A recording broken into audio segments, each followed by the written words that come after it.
Peygamber Efendimiz miraca çıktığında en sıkıntılı dönemindeydi. Omzuna baş koyduğu Hazreti Hatice, arkasına dayadığı dağ Ebu Talip gitmişti. O yıla hüzün yılı denildi.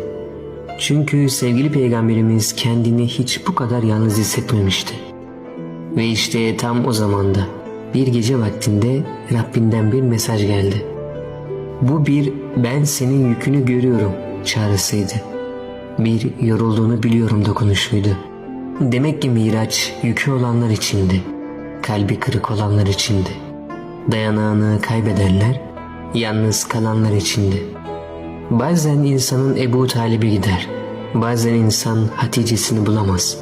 Bazen sırtını dayadığı her şey bir bir çekilir altından. Ve insan işte o zaman anlar, dayanak sandıkları da fanidir. Asıl ve tek dayanak yalnızca Rabbidir.